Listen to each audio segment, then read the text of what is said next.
personal point of view of a person who was in the trenches, the formation of the internet and the whole concept of internet governance. She's a seminal person.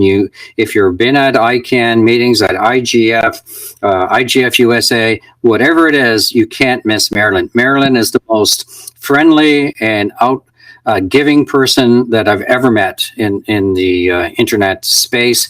If there's someone that if she sees somebody that is new, she's the first person to go up, introduce herself, and say, "How can I help you?" So I'm very pleased to have Marilyn as our guest. Her SOI is so long that it would take the first hour just to explain what her life experiences are. But I think it's more important for her to tell you what she's doing, how she's done it, and how she's been involved with the ecosystem. So I'd like to turn it over to Marilyn, and thank you for coming.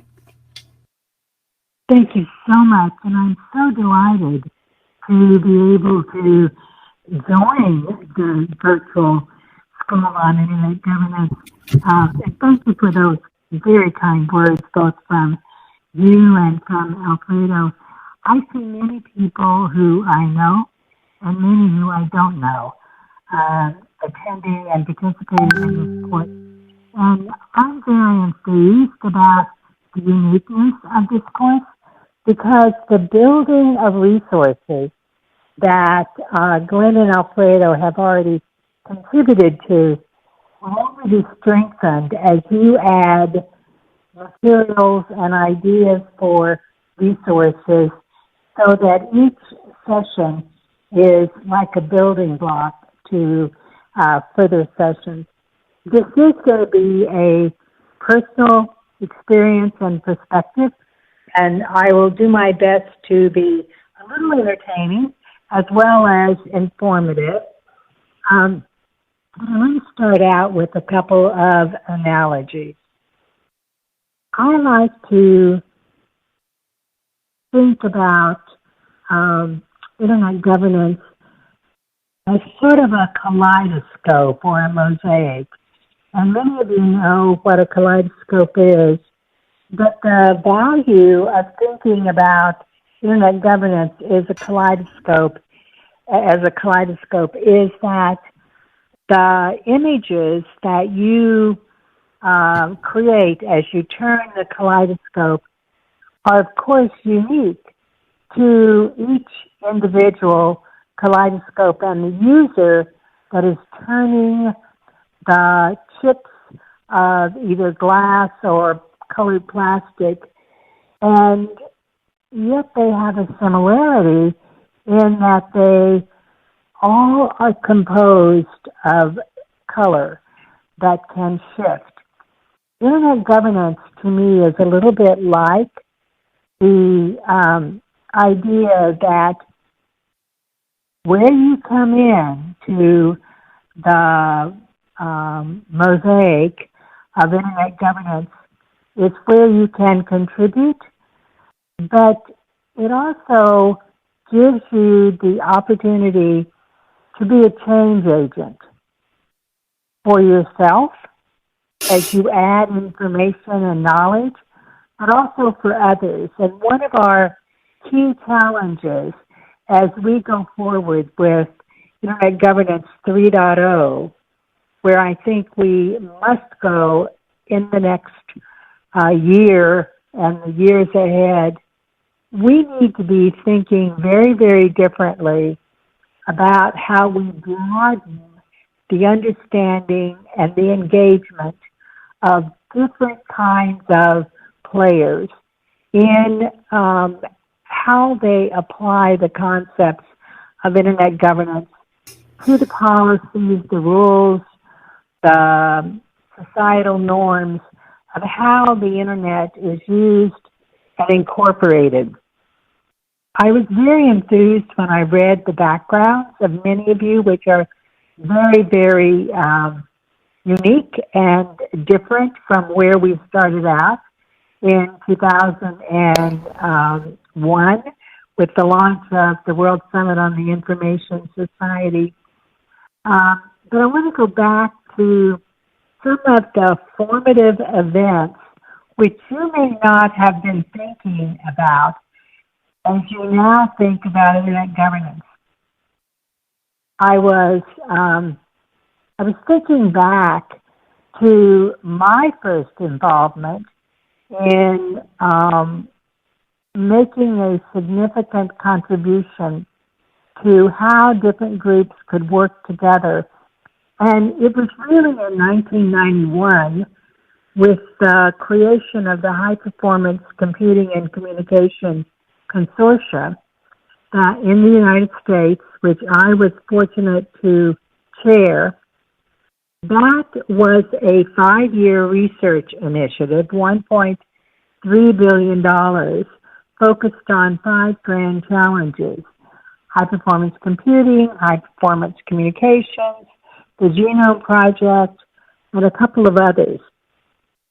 But the consortia was made up of academics, of businesses, of the technical community, of the educational university community, leadership from some key committees, and the bill itself was authored by then Senator Al Gore, who became Vice President Al Gore. The effort was to advance the role of computing and communications with a commitment to an open architecture, interconnectivity, broad and diverse access. In the mid-90s, President Clinton created something called the NII Advisory Committee, National Information Infrastructure Advisory Committee. It was, to my knowledge, the first multi-stakeholder initiative that collaborated to create a recommendation to a government that was about, again, the adoption of the Internet and the advancement of the Internet. The NII Advisory Committee had CEOs, had presidents of companies, that may be expected, but it also had teachers, firefighters, a policeman, representatives of the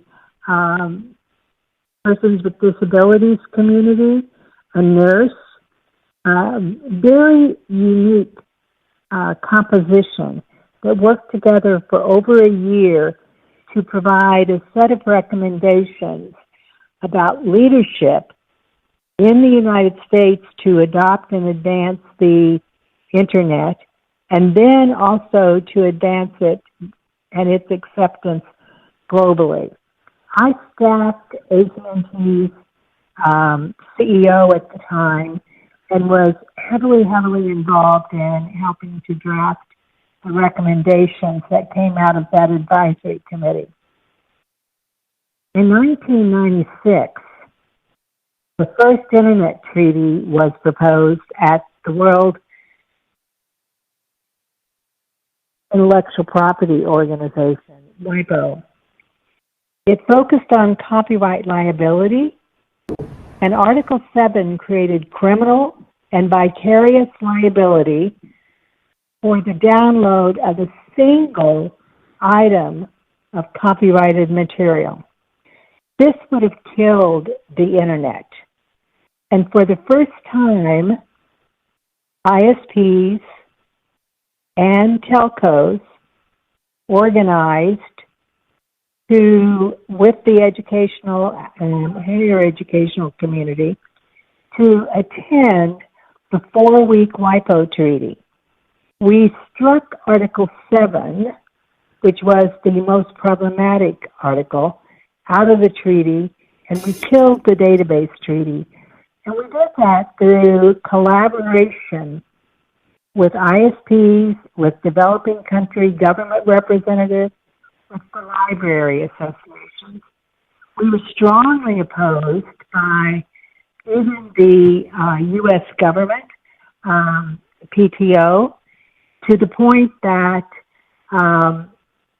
Bruce Lehman, who was the head of the PTO, did a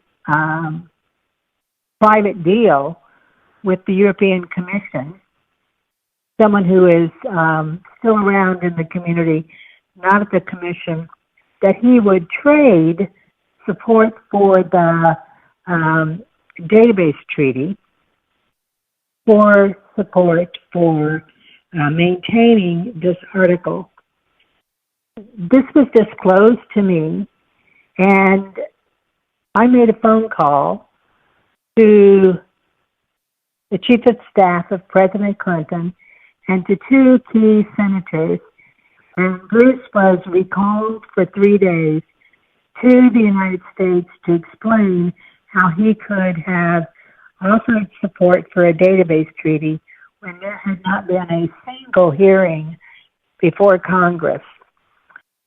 That was a turning point in creating awareness in the community of the higher education community, the ISPs, the telcos, that both Europe, primarily U.S., European, Japan were the most active. It was a turning point in awareness that UN agencies could kill the internet, and they could do it without any visibility or awareness on our part because we just weren't present at those meetings. They were government only. There was no access for other stakeholders, and it began the march, if I can call it that, of awareness across the business associations, again, primarily in those countries, but also contributed to by a trade association called WITSA, the World IT Services Association, that had about 45 members, several of whom were in developing countries. And that awareness led to also the engagement of the U.S. Chamber of Commerce and chambers in various other countries who began to interact with their parliamentarians and their legislators and the key policymakers to object to this, the fact that positions were being taken by governments in these UN agencies with no real visibility or reflection back into the national policy fora. In 1998, at the ITU in Minneapolis, the plenipotentiary, which is the every 4-year decisional event for the International Telecommunications Union, Tunisia proposed a World Summit on the Information Society. It was endorsed by every government there. It called for a 4-year summit that many of you on this call are very familiar with the list, and I know that I can't see the list of who's here, but Michelle from Cameroon was present at those preparatory meetings. That is where he and I first met. The preparatory process initially was launched in 2001. The Secretariat was the ITU for the 4 years of the preparatory process. And I'll talk more about the World Summit in just a little bit. I want to go through a few more key activities that are important to remember.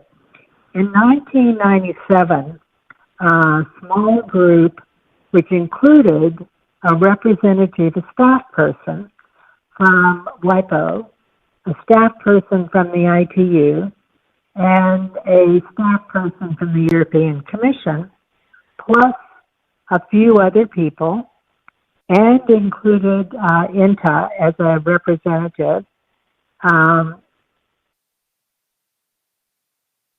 had been meeting on the edges of ITU meetings, and they published something called the Gtld Memorandum of Understanding, which proposed a significant change in the coordination of the unique identifiers of the Internet, IP addresses, domain names, etc.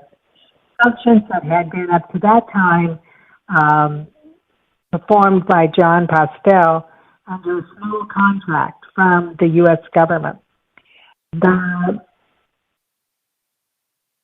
group of 7 or 8 people were supported by the ISOC, executive director, and ISOC at the time, a very different ISOC, I would say. AT&T, who I worked for, was one of the corporate sponsors of ISOC, and our sponsorship was $75,000 a year back in the days when that was a lot of money. There were only 5 corporate sponsors. We knew nothing about this. A couple of other corporate sponsors did. I'm not going to mention names at this point. The proposal included moving the A-Root server to Geneva, Switzerland, and housing it at the International Telecommunications Union. And the team created a transparency. Remember, we didn't have PowerPoint, we didn't have video imaging as we have today.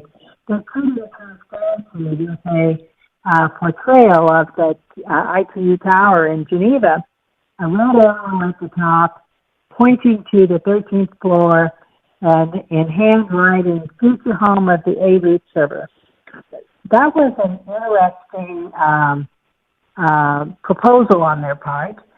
They also published a list of 300 entities who should go online and opt out of the list, or they would be published as supporting the this change. The list was in alphabetical order. That meant that AT&T was at the top of the list. The attention that we received from the media was extremely unpleasant. We were accused of trying to steal the Internet from the Internet community. AT&T was, as a telecom provider, was a member of all 3 sectors of the ITU, and of course heavily involved in the radio sector, in the telecom sector. As I said, we knew nothing about this, although one of our competitors did. And my marching orders from the general counsel of AT&T was simply 2 words: fix it. Fixing it meant meeting with this group, hearing from them, and ultimately ensuring that there was a U.S. congressional hearing where, to my amazement, the first document that the group showed before they even explained their rationale was this transparency. This set off a firestorm of opposition from ISPs, from Congress people, from businesses, the high-tech community at that time. They're very different from what you think of today, but mainstays like Sun Microsystems, HP, Digital Electric Corporation, AT&T Labs, Oracle, and a very few others strongly opposed. There were going to be further hearings, and fortuitously, I contacted Mac McClarty, President Clinton's chief of staff, at a social. I encountered him at a social interaction, a dinner. He asked me what was going on that was of interest. I explained this bizarre event, and he told me to call Ira Magaziner and explain the issues to him. I did that, and Ira immediately became concerned because it turns out that, and I was involved in the other endeavor along with industry associations, which we were a member of. President Clinton was drafting something called the e-commerce agenda for the United States and as a global guide for e-commerce worldwide from the U.S. perspective.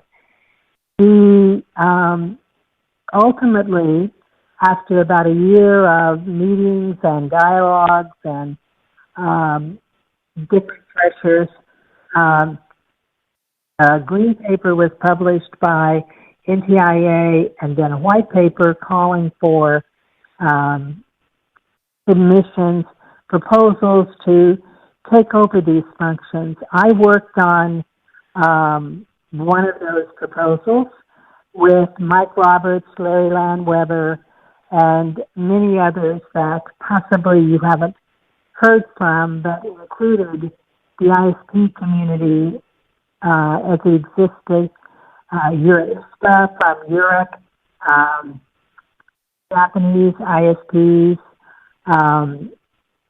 the U.S., the Canadian, etc.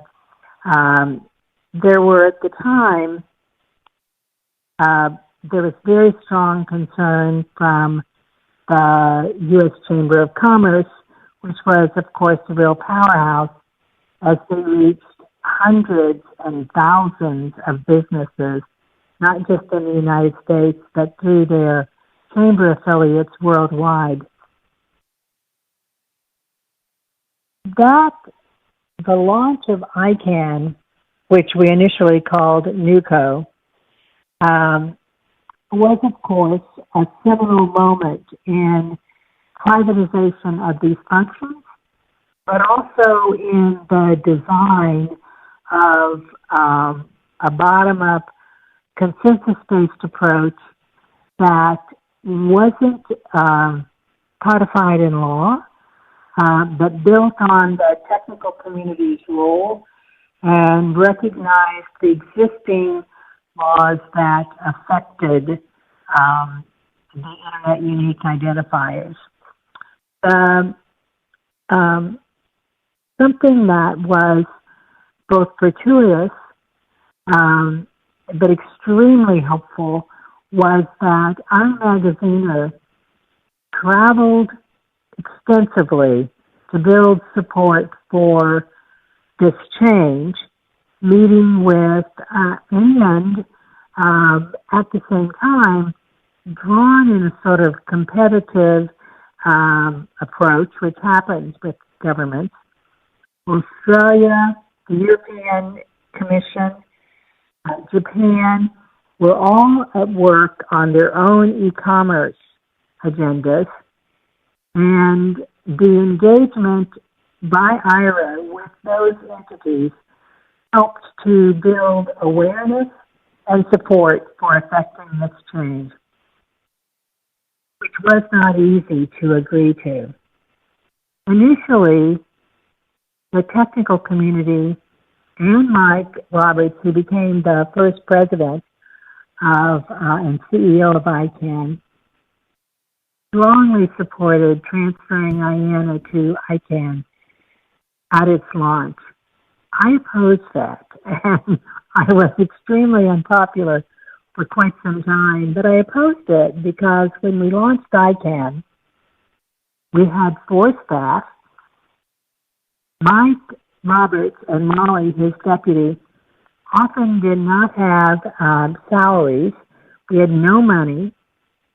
We opened the door, as I said, with 4 people and a $1.3 million line of credit that, and this may be a surprise to many, this line of credit was provided by John Patrick of IBM. Not by VentSurf, not by others who, not by ISOC, not by others who may have been, not by VeriSign, who at the time was called NSI, but by IBM. and a no strings attached, here's a line of credit while you get up and running. That was a gesture that has been consistent with how the technical community has supported ICANN from the very beginning. Things have not been easy for ICANN but they weren't easy for ICANN in the first few years as the IPU continued to aggressively pursue trying to carve out a role for itself in the Marrakesh Honeypot.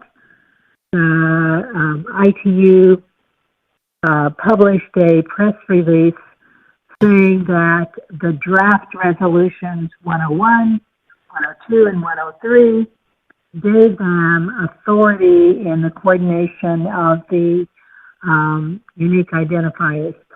The honeypot's 4 weeks long. I came at the end of week 2, walked into the building where the meeting was being held, to having had a horrible trip over there that took me more than 22 hours. Arrived, walked in, and colleague Francisco handed me the press release, which had already been published, which the U.S. government had accepted, and I read it, tore it in half, handed it to the ambassador from the U.S., said to him and to the Secretary General, take it down, redraft, bring it to the business community, and we will walk out. And then I went and threw up. It was an amazing effort to declare a victory that had never even been discussed and was not supported by the vast majority of the participants from the sector that paid dues, even though it was supported by many of the governments. The World Summit on the Information Society, called for in 1998, launched then in 2001, began as a government-only preparation process. Some civil society, technical business participants were able to gain access by joining government delegations during Phase 1. Phase 1's president was from Pakistan.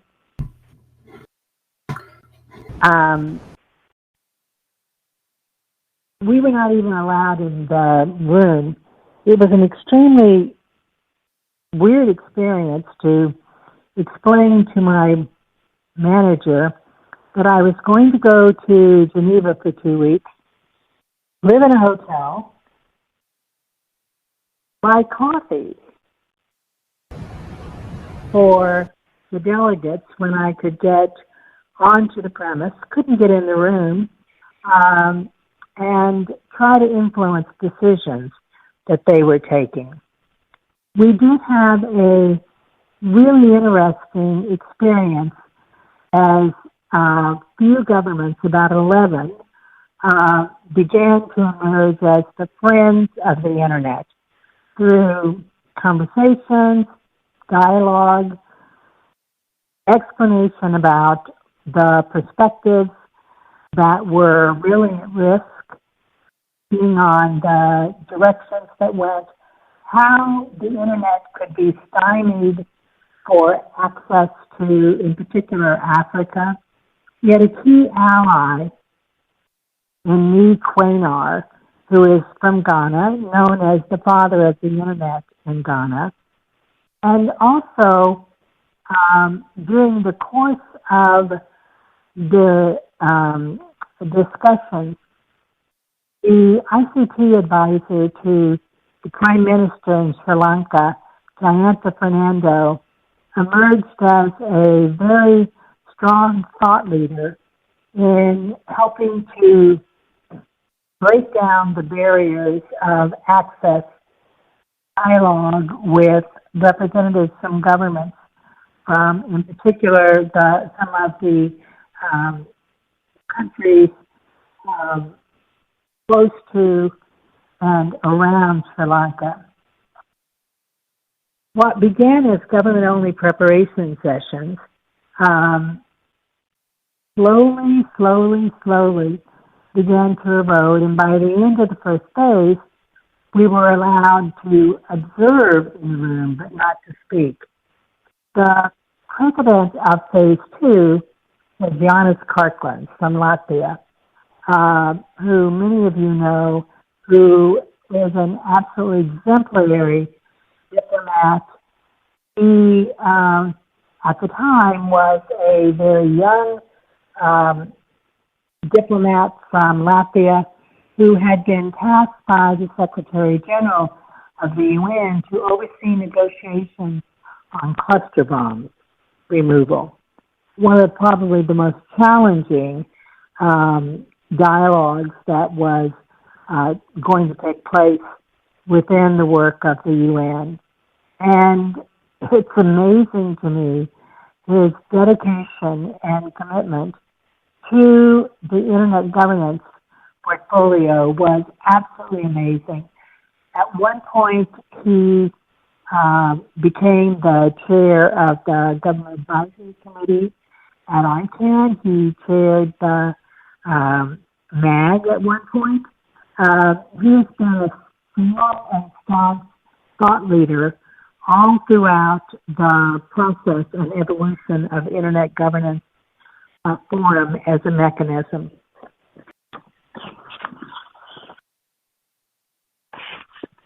There are several people who were involved in the beginning who have continued to be involved up to this day. And some of you probably rely on their writings or encounter them as speakers. But one of the most interesting things about the evolution of Internet governance is that even though there are early contributors, some of the most important thought leaders and contributors are going to be from your era in Internet governance. It isn't that we shouldn't look back, that's what we're doing right now, but it's extremely important to look forward as well and to look at the present challenges that we face as societies and as people on this planet, and think about how Internet governance can help us make different decisions and more informed decisions.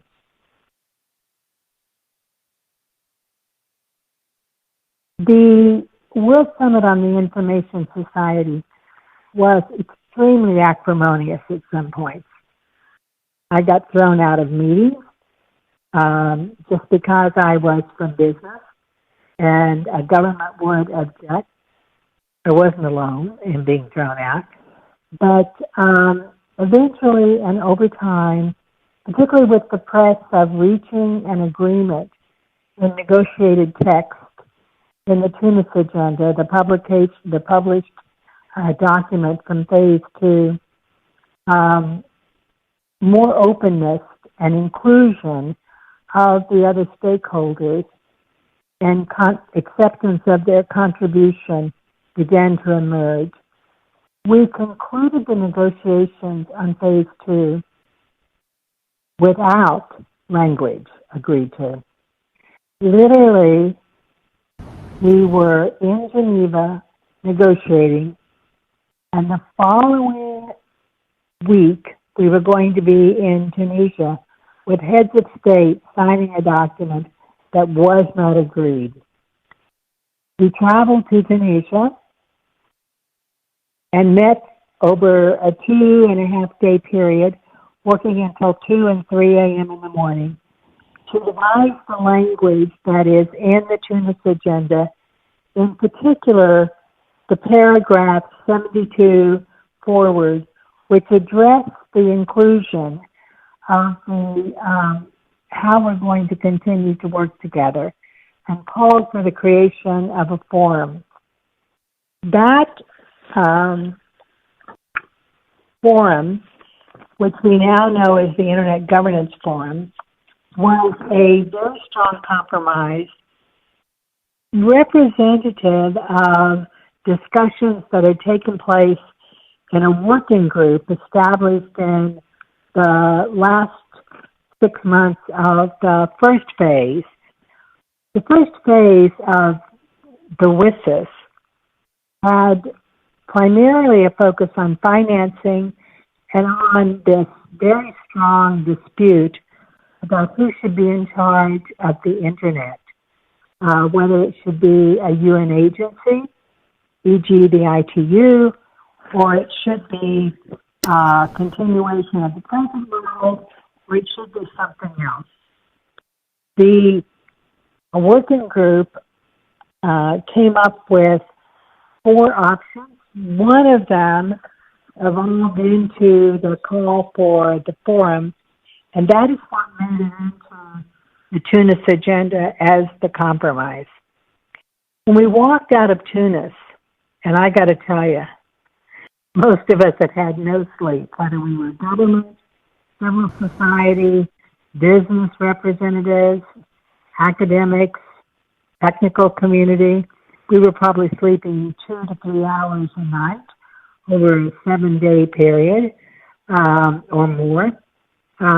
One night we worked until 2:30. The buses had already left. There was our working group had started later than anyone else, chaired by Bill Graham of the Canadian government. We walked out. There were no buses. I didn't speak French. Lynn Santamore and I walked over to the security guard and asked where the buses were. They had gone home. We had to have them recalled, which meant I called Giannis at his hotel and yelled. We were all stranded.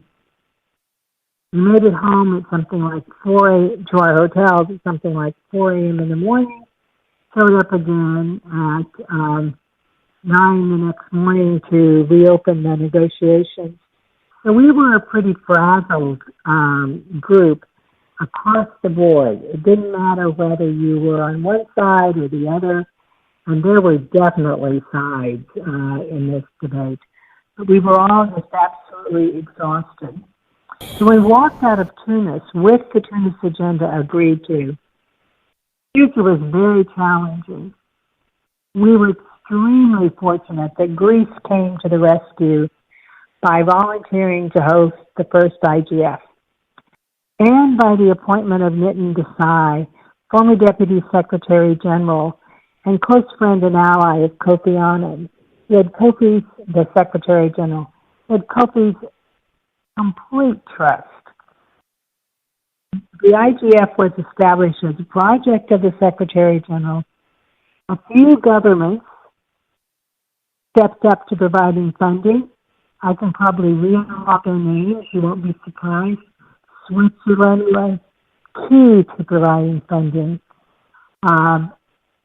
The ISOC, ICANN, the business, several of the businesses, some of the big Gtld registries, and that funding was what allowed us to establish a small secretariat housed in Geneva, headed by Marcus Kummer and supported by Tangatai Masanga, who of course leads the secretariat at this time.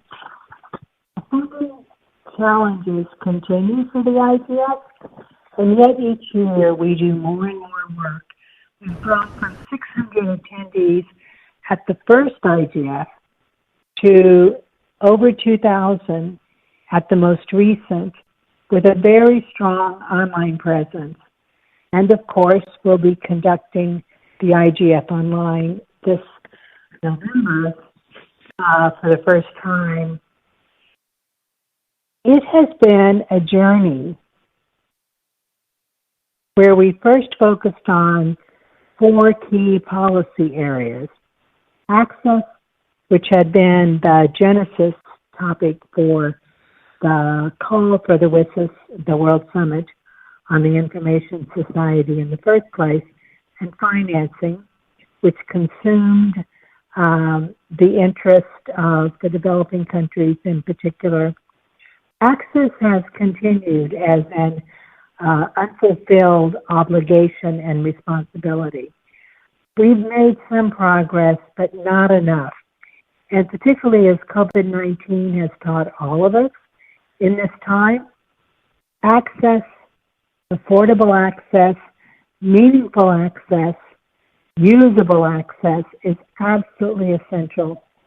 And it's something that this next phase of the Internet governance work must take extremely seriously, along with many of the other issues which have emerged. We've gone from those 4 issues to an expanded list of issues, and that's good, but I think we really must continue to focus on the importance of access. In 2010, it was time for the first 5-year evaluation called for in the Tunis Agenda, that IGF was established for a 5-year period with an evaluation, and the UN Commission on Science and Technology for Development was tasked with the evaluation. I was present at the one-day meeting in Geneva when we were negotiating about the establishment of that working group. And to my absolute amazement, it was on a Friday, to my absolute amazement, by around 4 o'clock, everybody from Europe, from business, and even the ISOC team had gone home.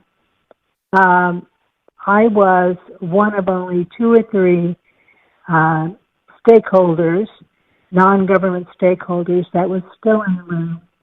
The chair was from Ghana, the chair of the CSTD, and through collaboration with me, Quanar, and a very strong secretariat at CSTD, she stood up to very aggressive demands from governments that the working group would be closed and not include other stakeholders, and created a chairs working group, the first working group that formally had a mandate for the inclusion of other stakeholders. We called it the 5 + 5 + 5.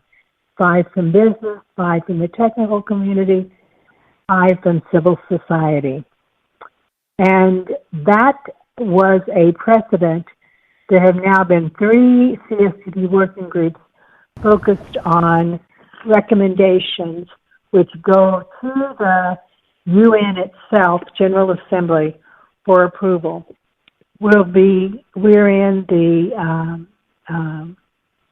final few years of the 10-year extension of the IGF, and we'll be needing to look again at the extension of the IGF in the next couple of years.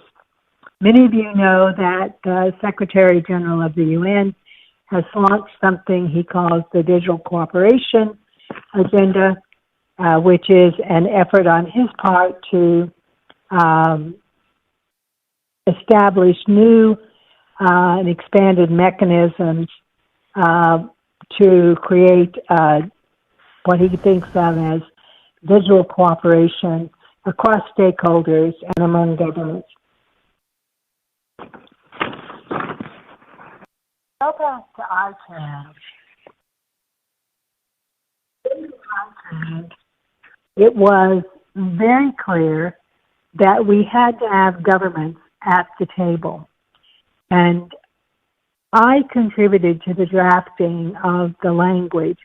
Many in the ICANN community opposed the inclusion of governments, but my experience and the experience of other, I think, more thoughtful and experienced players, also in the technical community, led us to recognize that without governments at the table, the experiment of ICANN would be a failure.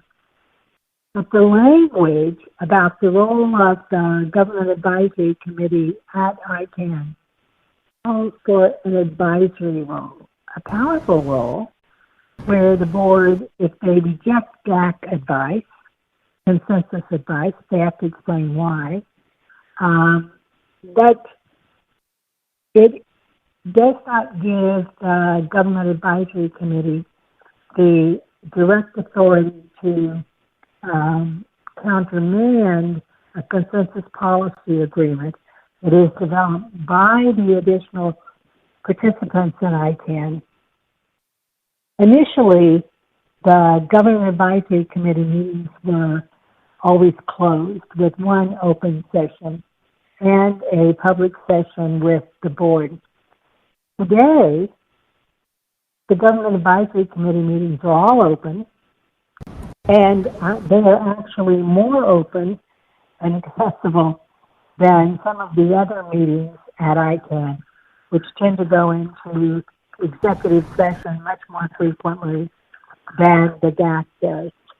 The DAC has grown from 40 members at ICANN to something like 140, and typical attendance is 60 to 75 participants. Developing countries are very influential in the GAC, which is, I think, reassurance to everyone that there is a recognition of the importance of the Internet on a worldwide basis, not just on a developed country basis. I wanted to say a word about your role. In 2006, at the first IGF, a few governments began to develop preparatory processes for the IGF, and some developed a national activity that they thought of as a national IGF.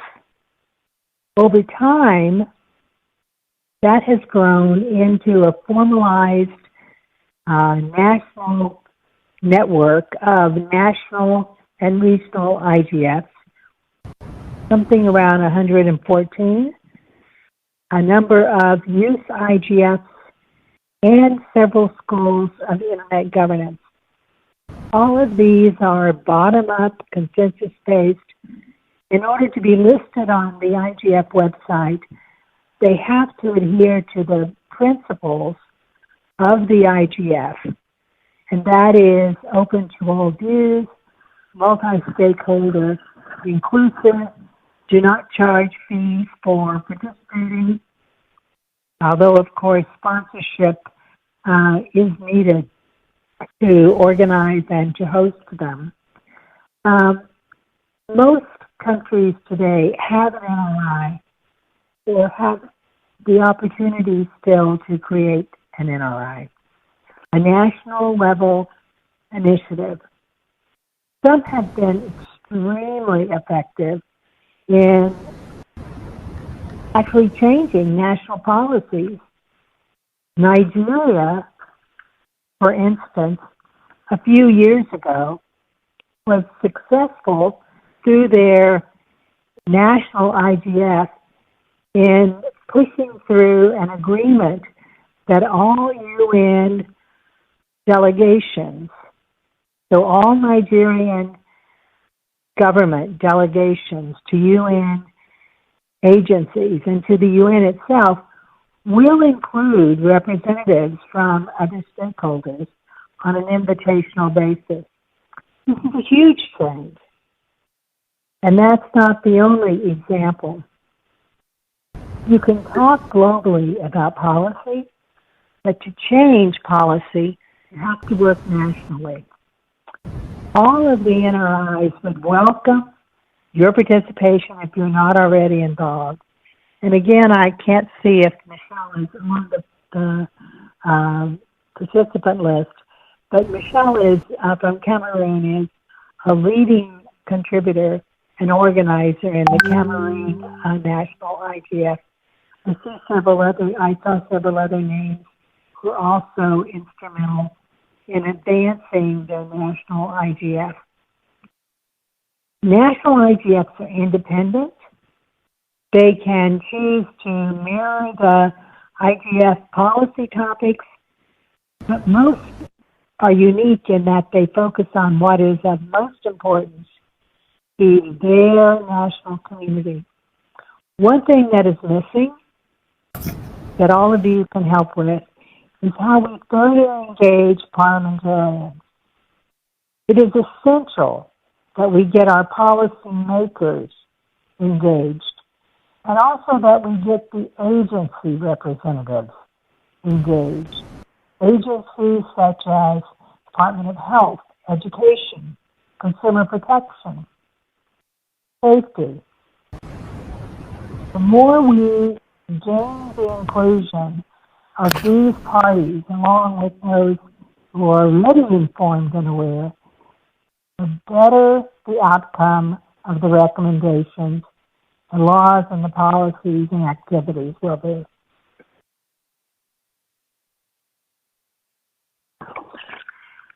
Glenn, back to you, and Alfredo. Great, Marilyn, thank you so much. We're almost out of time, but I wanted to turn over to Alfredo. Did you see any questions in the chat, Alfredo? Actually, no, there was a lot of comments. This is a huge topic, and Marilyn, you brought up great issues and a great background of how the internet governance ecosystem has evolved. And I do have a question for you, if I may.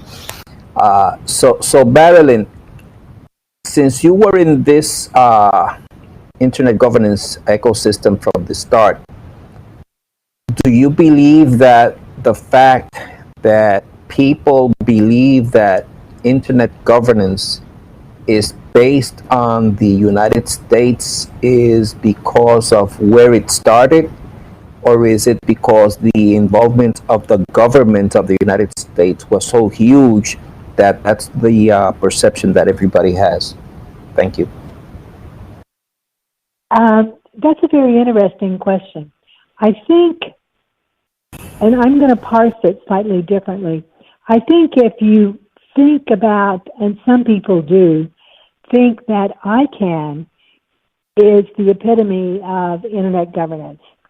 And the internet, of course, was based on research work that was funded by the U.S. government that created DARPANET, NSFNet, etc. But internet governance and a significant catalyst to the concept of internet governance was moving control of the internet into a UN agency. But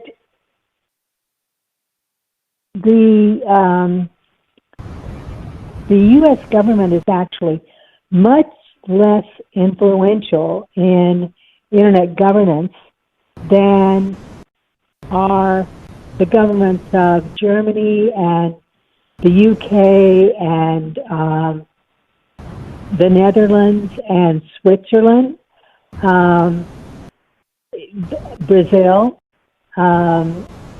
The broader concept of internet governance, the driving issues come from the South rather than the North. The U.S. government, as a matter of fact, was consumed with defending ICANN, and I know I'm probably going to be quoted on this, but I'm going to say it anyway. We, from business, global business, we cooperated with the U.S. government during WSIS, but we didn't put any eggs in their basket about internet governance. They had the ICANN portfolio to defend. And of course, we worked closely with them on that and tried to gain allies for our perspective about the continued independence of ICANN. But on internet governance, it was governments like the UK, Austria, who was the Netherlands, Ghana, Egypt, I mentioned Sri Lanka, Senegal, Kenya.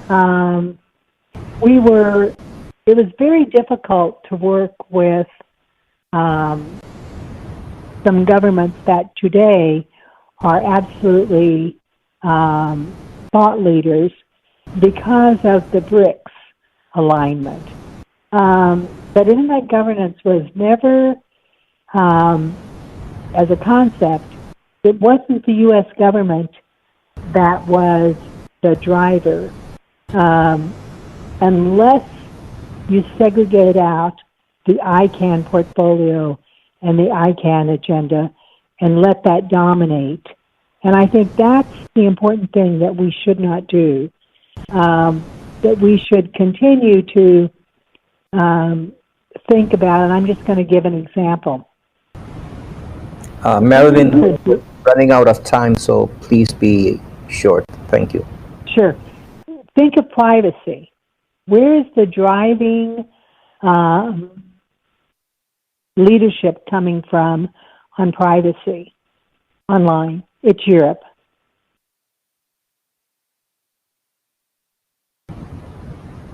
Yeah, definitely. That's a great example, Marilyn, and we actually are going to cover that in future modules when we talk about what's happening with the internet and the interaction with different governments in the world. So, thank you, Marilyn, for your presentation, your participation. We don't have any time left. So, Glenn, any last words before we finish?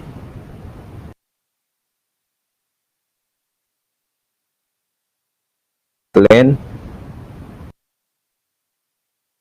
Sorry, Fredo, I muted myself. Thank you again, Marilyn, and thanks everybody for joining us today in a great discussion. The recording will be available for those who could not make it today. I hope this time zone was better for people. We shifted it to 10 because we had people saying they were up at 2 o'clock in the morning. We don't want to burden people, but please fill out the short survey that we did. If you have any resources, as we've posted, add them as well. Again, thank you, Marilyn. Thank you, everybody, for joining. And that concludes our call today. Thank you. Have a nice day, afternoon, evening, wherever you are. Thank you.